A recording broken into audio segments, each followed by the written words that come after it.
WhatsApp beautiful people, এখন বাজে প্রায় 6:30টার মতো। আর তার চেয়েও বড় কথা হলো ঢাকায় আসা মানুষগুলা এখনো মনে হয় তেমন ভাবে আসেনি।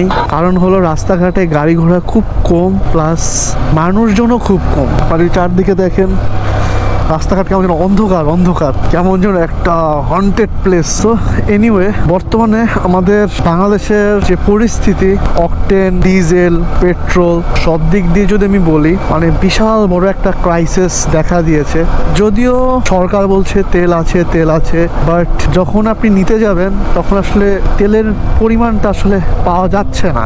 আর এর থেকেও বড় বিষয় হলো বেশিরভাগ অসাধু লোকজন বা ব্যবসায়ী বলেন, তারা তেল মজুত করে রাখছে দরকারের চেয়ে অদরকারি ভাবেই আসলে এগুলা মজুত করা হয়েছে। সো আসলে কি চলছে কি হচ্ছে বর্তমান দেশে, এটা আসলে কেউই জানে না। ওই দিক থেকে ইরান বাংলাদেশের সাথে বন্ধুত্ব সম্পর্ক দেখাইছে। সো এখানে বাংলাদেশের কোনো জাহাজ তারা আটকাচ্ছেন না, তারা নির্দ্বিধায় বাংলাদেশের জাহাজগুলা যেখান থেকে পেট্রোল, ডিজেল, অকটেন মানে যেগুলো আসে বাংলাদেশের সবকিছু তারা ছেড়ে দিচ্ছে। তাহলে কেন বাংলাদেশে হঠাৎ করে এরকম ভয়াবহ অবস্থা দেখা যাচ্ছে? ইনফ্যাক্ট নিউজগুলো তো বলছে যে আর কয়দিনের ভেতর হয়তো বাংলাদেশের পেট্রোল পাম্পগুলা বন্ধ হয়ে যাবে, বাংলাদেশে বিশাল আকারে দুর্ভিক্ষ দেখা দেবে। আমি জানি না এটা কতটুকুই বাস্তব বা সত্য কথা। ভাইরাল করার জন্য তারা এরকম ট্যাগ লাইন বা টাইটেল ভিউজ বাড়ানোর জন্য দিয়ে থাকে, এগুলো আসলে তাদের গেম নাকি।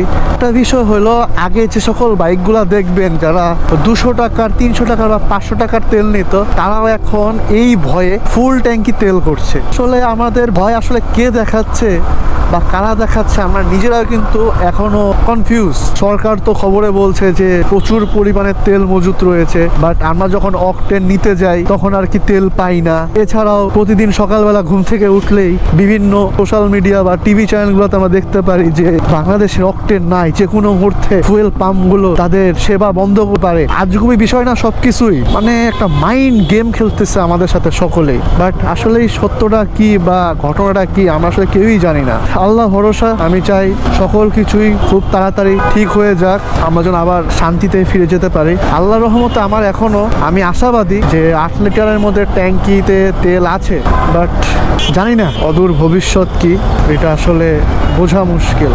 আর এখানে একটু রাস্তাঘাটে গাড়ির চাপ দেখা যাচ্ছে, হয়তো সিগনালে পড়ছে এর জন্য হয়তো, বাট না, সামনেও মানুষজনের ভিড় ভালোই দেখা যাচ্ছে।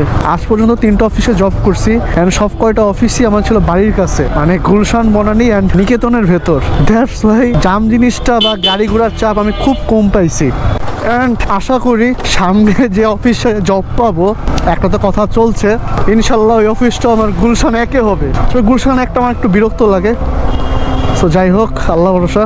এই পর্যন্তই আজকের ভিডিও। সবাই ভালো থাকবেন, সুস্থ থাকবেন, পরিবারকে খেয়াল রাখবেন। আর ভিডিওটা ভালো লাগলে অবশ্যই ছোট্ট করে লাইক, ফলো অ্যান্ড কমেন্ট দিয়ে দিন। প্লিজ।